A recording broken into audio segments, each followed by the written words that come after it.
Thank you, madam. Thank you, Srinu. Now, I may request our Sanskrit sir, Sivaravarmaya sir, to please give his some views about our regular staff, Padma Sri madam and Sri Master. Thank you, sir.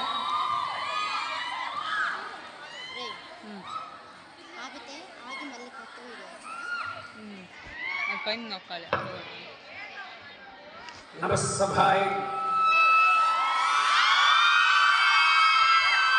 Shri गुरुभ्यो नमः।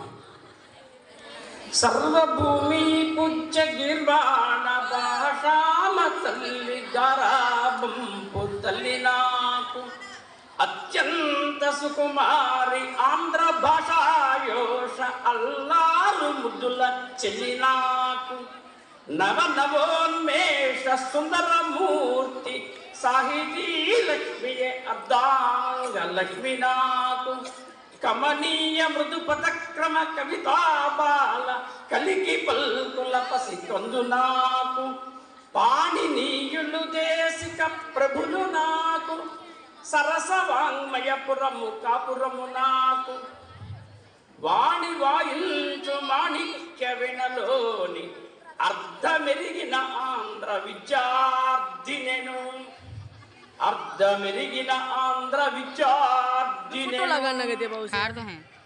तीन card हैं Saint Johns महिला कళాశాల principal जी आंदोलनम्म गारिकी Reena sister गारिकी ना सह अध्यापक वर्गानिकी ना नमस्कारमुलु। ఈ రోజు ఫేర్వెల్ పార్టీ జరుపుతున్న విద్యార్థిని విద్యార్థులకు నా ఆశీస్సులు। నిజంగా ఎక్కడ తన విద్యను అభ్యసించారో అక్కడికే ప్రిన్సిపాల్ గా వచ్చి సమర్థమైన నాయకత్వంలో నయతీతి నాయకః మంచి నాయకురాలుగా ఉండి మమ్మల్ని ప్రేరేపిస్తూ ముందుకు పోతూ ఈ మధ్యనే పరీక్షలు తక్కువ టైంలో ఉన్నాయి, ఎక్కువ వ్యవధి లేదని చెప్పి ఒక మీటింగ్ ఏర్పాటు చేసి ఖచ్చితంగా ఫ్రీ ఫైనల్ జరగాలని చెప్పి రాని పిల్లలకు ఫోన్ చేయించి మీకోసం తరిస్తున్నా ప్రిన్సిపాల్ గారికి ప్రత్యేక ధన్యవాదాలు చెప్పుకుంటున్నా। లాలనాథ్ బహవ దోష దండనాథ్ బహవ గుణ। లాలిస్తే దోషాలు పెరుగుతాయి, దండిస్తే గుణాలు పెరుగుతాయి, గుణాలు పెరగాలి। Education without character. సీతాకోకచిలుకకు ఎగరటం నేర్పక్కర్లా, చేపకు ఈదటం నేర్పక్కర్లా, కోకిలకు పాడటం నేర్పక్కర్లా, ఒక్క మనమే నేర్చుకునేది। గులాబీ పూలకు ముళ్ళుంటాయి, గులాబీ పువ్వుని ఆ ముల్లే కాపాడుతుంది। తులసి వనంలో గంజాయి మొక్కలుంటాయి, కానీ మరి ప్రత్యక్షే గురవస్తుత్య పరోక్షే మిత్ర బాంధవాః। గురువు గారు పాఠం బాగా చెబితే ప్రత్యక్షంగా పొగడొచ్చు, మిత్రులని బంధువులని పరోక్షంగా పొగడాలి। ఒక సేవకుడు ఒక పని చేసి వచ్చిన తర్వాత పొగడాలి, కన్న కూతుర్ని కన్న కొడుకుని ప్రత్యక్షంగా కానీ పరోక్షంగా కానీ పొగడకూడదు। ఏది ఏమైనా వ్యవధి తక్కువగా ఉంది, ప్రాక్టికల్స్ దిగ్విజయంగా అయిపోయాయి, చాలా సమర్థవంతంగా ప్రాక్టికల్ నడిపారు। మీకు no fear I am here అని చెప్పి సిస్టర్ అయిపోయింది। పబ్లిక్ పరీక్షలు బాగా ఈ 10 రోజులు మంచి ఫలితాలు తెచ్చి ఈ సంస్థలు ఇంతింతై ఒడుడింతై తానింతై అభోవీధిపై అంతై అది పెంచవలసిందిగా కోరుతూ, నిజంగా సెయింట్ జాన్స్ గొప్పతనం ఏంటంటే మేము దాదాపు 91 నుంచి పనిచేస్తున్నాం। మా గురుతుల్యులు అయ్యంగార్ మాచారు ఇంకా ఎక్కువ పనిచేస్తున్నారు। సంస్కృతోపన్యాసకులుగా, మంచి అర్చక స్వాములుగా, ఆయుర్వేద వైద్య పితామహుడిగా మంచి కలిగితురాయి। కానీ ఏ కాలేజీల్లో money comes and goes but morality comes and grows. ఎక్కడ పిలవటం కానీ సన్మానం చేయటం కానీ పదవీ విరమణ కానీ ఇట్లాంటివి ఇందా ఉన్నాలే, ఒక సెయింట్ జాన్స్ లో మాత్రమే ఎవరైతే సర్వీస్ చేశారో ఎవరైతే పనిచేశారో వాళ్ళు గుర్తు పెట్టుకొని బంధువులతో సకుటుంబంగా సపరివారంగా హితులు సన్నిహితులు స్నేహితులతో తెచ్చి ఇక్కడ కూర్చోబెట్టి దేదీప్యమాన్యంగా ఈ రోజు పదవీ విరమణ చేసినటువంటి వాళ్ళకి సన్మానిస్తున్నారు. ఇది నిజంగా జీవితంలో గొప్ప అదృష్టం. ఎవరైతే మనిషికి పదవీ విరమణ సహజం, ఎప్పుడైనా మనం పదవీ విరమణ చేయాల్సిందే, జీవితాంతం పనిచేయలేం. కానీ ఒక తీపి గుర్తని నిజంగా అటువంటి సిస్టర్ నిజంగా దగ్గరుండి ఈ కార్యక్రమాన్ని మనం చేయాలని చెప్పి మీరు 2 మాటలు మాట్లాడాలని చెప్పి నాకు ఆనందం వేసింది. నేను ఆ అవకాశం కోసమే విరమణ కావడం కోసం ఇక్కడ పనిచేస్తున్నా. ఎందుకంటే ఇంకెక్కడా జరగదు బయట, ఎవడు గుర్తుంచుకోడు. నువ్వు ఎన్నేళ్ళు సర్వీస్ చేయి, మా లెక్చర్లందరికీ తెలుసు ఆ విషయం. బయట నుంచి వచ్చే గెస్ట్ ఫ్యాకల్టీ మొత్తానికి మాకు తెలుసు, మమ్మల్ని బయట ఎవడు పట్టించుకోడు. ఒక సెయింట్ డాన్స్లో మాత్రమే గుర్తుంచుకొని ఒక పదవీ విరమణ సన్మానం చేసేది. ఈ వీడుకోలు సభలో ఇది జరగటం మీ అదృష్టం, చిరంజీవులైన పిల్లల యొక్క అదృష్టం.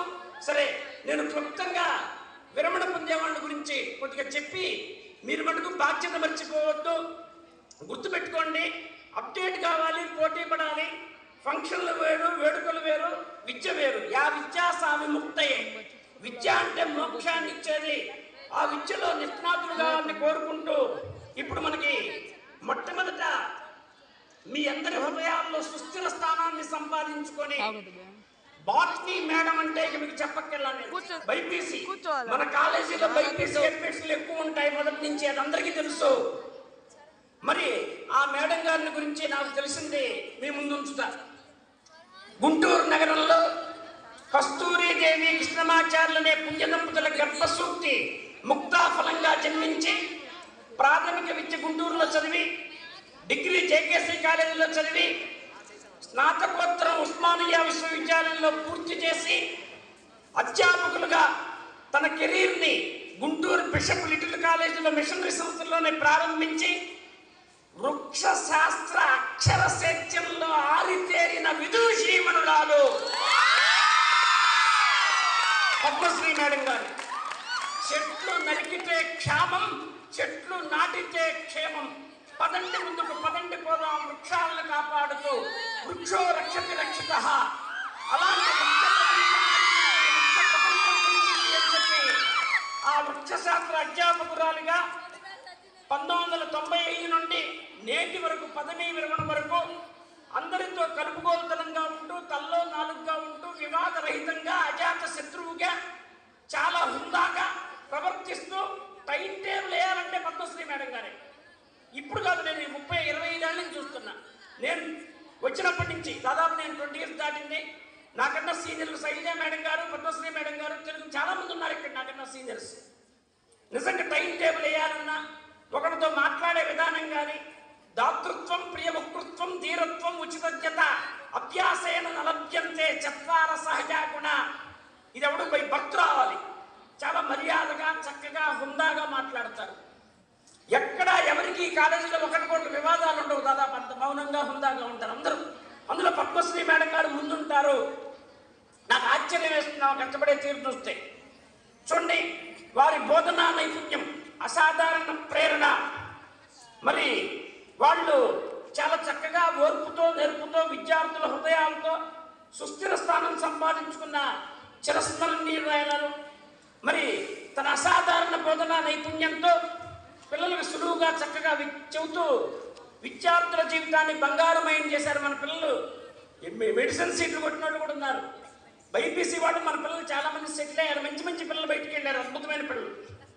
మరి అటువంటి పద్మశ్రీ మేడం గారికి 1993లో నర్సరావుపేట వాస్తవ్యులు, నర్సరావుపేటలో గొప్ప కుటుంబం, అర్చక పండిత కుటుంబానికి చెందినటువంటి నారాయణ స్వామి అయ్యంగారితో వివాహం జరిగింది.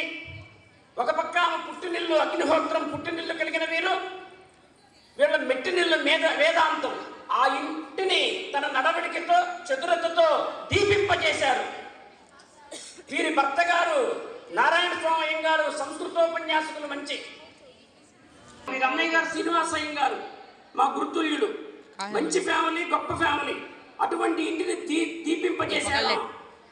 మరి వీరికి చక్కని 2 పిల్లలు. అమ్మాయి వైష్ణవి భారత్ నిజంగా సెయింట్ ఆన్ స్కూల్లో చదువుకుంది. అమ్మాయి చాలా క్రమశిక్షణ, అసలు మాట్లాడేది కూడా అర్థం కాదు. చిన్నగా కాలేజీ కూడా సెయింట్ ఆన్సే. అమ్మాయి నా స్టూడెంట్, నేను గర్వపడతా. వీళ్ళిద్దరు పిల్లలు నా స్టూడెంట్లు. ఇక్కడ బాబు ఏమో వాసవి కాన్సెప్ట్ స్కూల్లో. అమ్మాయి 10th క్లాస్ సాంస్క్రిట్ చెప్పా, తన ఇంటి దగ్గర చదువుకుంది. క్లాస్లో రాలా పనులు, ఎందుకంటే మ్యాథ్స్ చెప్తాడు కూడా. ఇంటర్మీడియట్ వరకు నేను ప్రత్యక్షంగా టీచ్ చేశా. సాధారణ గురువు సమాచారం ఇస్తాడు, మధ్యస్థ గురువు జ్ఞానం ఇస్తాడు, ఉత్తమ గురువు స్ఫూర్తినిస్తాడు. గుర్తుపెట్టుకోండి. అలా చదివి మరి అమ్మాయికి చక్కగా ఎంసీఏ చదువుకుంటున్నాం.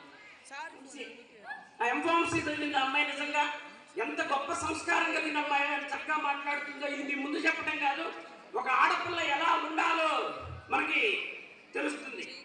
సరే వీరి బాబు మరి అతను చూడండి, శ్రీ రామకృష్ణ వికన నిజంగా బైపీసీ ఇంటర్మీడియట్ నా స్టూడెంట్ ఎడ్యుకేట్ కాలేజీలో బైపీసీ చదివి ఎంబీబీఎస్ సీటు పొంది ప్రజలందరి ప్రాణాలు కాపాడే ప్రాణదాతగా వైద్యో నారాయణ హరి అని కీర్తించబడేటువంటి డాక్టర్గా చదువుతూ ప్రాక్టీస్ చేస్తున్నాడు. పీజీ చదువుతున్నాడు.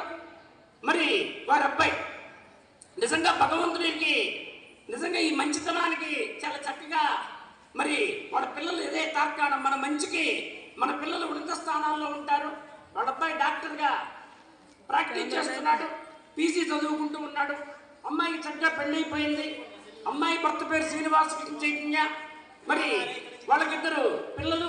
జిజ్ఞాస అంటే నేర్చుకోవాలనే కోరిక. అబ్బాయి పేరు సహిష్ణు. మరణాత్రాయితే ఇది మంత్ర. విష్ణు సహస్రనామంలో మంత్రం ఎక్కడికి పోతాయండి ఆచార్యాలు అట్లాంటి పేర్లు పెట్టారు. నిజంగా అటువంటి మేడం గారు నిజంగా శ్రమ ఏమ చేయితే ఈమెకున్న టాలెంట్కి బయట కాలేజీలను పిలిపించి గెస్ట్ ఫ్యాకల్టీగా ఒక భావన కాలేజీ, ఒక ఎడ్యుకేట్ కాలేజీ, ఒక విట్ కాలేజీ ఆమె చేత పటాలు చెప్పించుకుంటూ ఉన్నారు. నిజంగా మేడం గారిని చూస్తే నాకు అప్పుడప్పుడు బాధలు. ఎంత కష్టపడి అందరికీ తెలుసు అది, నేను ఏదో సభాముఖంగా చెప్పాను కాదు. నిరంతరం శ్రమజీవి. శ్రమైక ఏవ జయతే కృష్ణో నాస్తి దుర్భిక్షం శ్రమ ఏవ జయతే. నిజంగా పిల్లల కోసం నకర్మణ న ప్రజయ న ధనే న త్యాగే నైక అమృతత్వ మానసు. సాక్రిఫైస్. మేడం గారిని చూసి నేర్చుకోండి. జీవితంలో పథకంగా అరసత్వకుతో నిత్య, అవిద్యస్యకుతో ధనం, అధనస్యకుతో మిత్రం, అమిత్రస్యకుతో సుఖం. మీరేం చేస్తున్నారు? బతకం. మేడం గారి వయసు ఎంత? పరుగులు పెడుతున్నారు. నాకే ఆశ్చర్యం వేస్తుంది. ఎక్కడ పద్మావతి భవన్ రాయపాడు, ఎక్కడ రామిరెడ్డిపేట, ఎక్కడ కాలేజీలు, ఎక్కడ సెయింట్ ఆన్స్ ప్రకాష్ నగర్. నిజంగా ఇక్కడ ఆ మంచితనానికి కాలేజీ ప్రిన్సిపల్స్ కూడా మీ ఎళ్ళమ్మ పర్లేదు టైం టేబుల్ ఇచ్చి చేశారు. వాళ్ళ సహృదయానికి కూడా నేను ఈ విధంగా ధన్యవాదాలు చెప్పుకుంటున్నా. ఎవరిస్తారండి కోఆపరేషన్? కుటుంబాలు. మీ కుటుంబాలు బాగుండాలి, మీ పిల్లలు బాగుండాలి, మీరు బాగా చెప్పుకోండి. ఎప్పుడు మమ్మల్ని ఇబ్బంది పెట్టలే. ఇవాళ ఏదో చెబుతున్నాం అని కాదు, ఇక్కడ అందరి మంచితనం కూడా మాకు ఉపయోగపడుతుంది. అందుకే మేడం గారు 20 ఏళ్లలో చక్కగా బయట కాలేజీల్లో మంచి అధ్యాపకురాలుగా పేరు తెచ్చుకున్నారు. నిజంగా చాలా గొప్ప విషయం. అందరికీ తల్లో నాలుగుగా ఉంటూ ఏ విషయంలోనైనా తన యొక్క సహకారాన్ని అందిస్తూ చక్కగా మరి ఎంతో గొప్పగా మరి ఉంటున్నారు. నిజంగా అటువంటి ఆదర్శ జంట, గొప్పవాళ్ళు, మాతృ సదృశులు. మా అమ్మాయి మ్యారేజ్ ఉంటే ఇద్దరు వచ్చి దీవించి చక్కగా నిలబడి సహాయం చేశారు. నాకు చాలా చక్కగా నిలబడి ఎప్పుడు నేను మర్చిపోలేను. ఎప్పుడే సమస్య వచ్చినా no fear, I am here అని చెప్పి మాకు భుజం తట్టేటువంటి మా అయ్యగారు, ఎంతో చక్కగా మాట్లాడే మేడం గారు, ఇక్కడ పనిచేసే హితులు, సన్నిహితులు, స్నేహితులు, అధ్యాపకులు, వీళ్ళందరూ రుణం మేమేదో ఇక్కడ 4 మాటలు చెప్తే తీర్చుకోలేం. అందుకే నాకు ఈ అవకాశం వచ్చినందుకు నేను సంతోషంగా భావించి 2 మాటలు చెప్పేది. సిరివి నీవే, సింగారము నీవే, శక్తి నీవే, లోక జనని నీవే, విద్య నీవే, విజ్ఞాన నిధి నీవే, మహిళ నిన్ను మించిన మహిమ గలదే. స్త్రీ శక్తి అంత గొప్పది. సకార తకార రకారాలు ఉన్నాయి స్త్రీలో. అమ్మవారి హింకారం, బీజామృతం.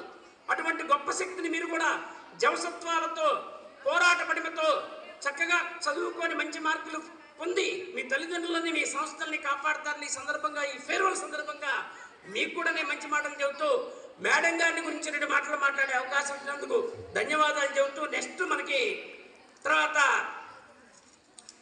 ఈ కాలేజీలో మరి మనకి నాన్ టీచింగ్ స్టాఫ్లో శ్రమించిన వాళ్ళు ఉన్నారు. ఈరోజు నిజంగా 3 విరమణ మనం చేసుకుంటున్నాం ఈ వీడుకోలు సభలో. మరి కృపారావు గారు మరి సార్ కావల్లో జన్మించారు. 30వ తేదీ 11వ నెల 1966వ సంవత్సరం. సీన్ చెప్పండి. వచ్చినట్టున్నారు. చూడండి, నాకు బాగా గుర్తు ఏంటంటే రత్నారెడ్డి గారు అని చెప్పి కాలేజీలో పనిచేశారు. మరి చింటా శ్రీనివాసరావు గారు పనిచేశాడు. మేము సీనన్న అని అందరూ ఆప్యాయంగా పిలుస్తారు. సీను అని అంటాం, సీనన్న అంటారు. ఎక్కువ మంది పిల్లలైతే అసలు సీనన్న అని కలవరిస్తుంటారు. నేను మొన్న కూడా చెప్పే సీన్ వస్తే నువ్వు రాయే మళ్ళా చేరు, మాకు మిస్ అవుతున్నాం చాలా మందిని, పాత టీం ఉండాలని చెప్పేటువంటి మంచి వ్యక్తి శ్రీనివాసరావు. నిజంగా మరి 2000 ఒకప్పుడు ఒక 20 ఏళ్ల క్రితం 25 ఏళ్ల క్రితం ఇక్కడ సాంస్క్రిట్ లెక్చర్ లేకపోతే శ్రీనివాస ప్రిన్సిపాల్గా ఉన్నప్పుడు రత్నారెడ్డి గారు, శ్రీనివాసరావు గారు శారదా కాలేజ్ దగ్గరకు వచ్చి నేను పాఠం చదువుతుంటే బయట నిలబడి మాకు సాంస్క్రిట్ లేరు, మీరు రండి అన్నారు. సరే నేను వచ్చా, ఒక వారం పనిచేసి నాకు టైం టేబుల్ కుదరక మానుకున్నా. తర్వాత సంవత్సరం వచ్చి ఇప్పటిదాకా 22 ఏళ్ళు ఎదురు లేకుండా చక్కగా ఇక్కడ పనిచేస్తూ ఉన్నా. దానికి ప్రధానంగా ప్రత్యక్షంగా పరోక్షంగా శ్రీనివాసరావు గారే కారణం. అందుకని నేను ధన్యవాదాలు చెప్పుకుంటున్నా. ఈ సెయింట్ ఆన్స్తో నాకు పరిచయం కలగడానికి ప్రధాన భూమిక, పాత్రధారి, సూత్రధారి శ్రీనివాసరావు గారు. నిజంగా ఒక ల్యాబ్ అసిస్టెంట్గా జీవితాన్ని ప్రారంభించి ఎన్నో ఒడిదుడుకులు ఎదుర్కొంటూ, ఆటుపోట్లు ఎదుర్కొంటూ, ఫిరంగిపురం ఎక్కడ, నర్సరావుపేట ఎక్కడ, పొద్దున్నే రావాలి మంచుకి, పొద్దున్నే పట్టువదల విక్రమార్కుల్లాగా వచ్చేవాడు, సరదాగా ఉండేవాడు అందరితో. ఎక్కడ చిన్న ఇంత కూడా కాంప్లికేట్ ఉండదు. చాలా మంచి వ్యక్తి. సిస్టర్ గారు చదువుకున్నప్పుడు కూడా సీనన్న ఇక్కడ పనిచేసి ఉన్నాడు. మరి అటువంటి వ్యక్తి చక్కగా మరి జూనియర్ అసిస్టెంట్గా ఎదిగే కొద్దీ ఒదిగి మందలో ఒకటిగా కాకుండా 100లో 1గా ఉంటూ ఇవాళ పదవీ విరమణ సందర్భంగా ఇక్కడికి వచ్చారు. వారికి, వారి కుటుంబం, వాళ్ళ పిల్లలిద్దరు, ఒక అమ్మాయి ఒక అబ్బాయి. అబ్బాయి టెక్నికల్ చదువుకున్నాడు, అమ్మాయి టీటీసీ చదివింది, మనకు కూడా ఐడియా ఉంది. మంచి వాళ్ళకు బాబు, వాళ్ళ కుటుంబం.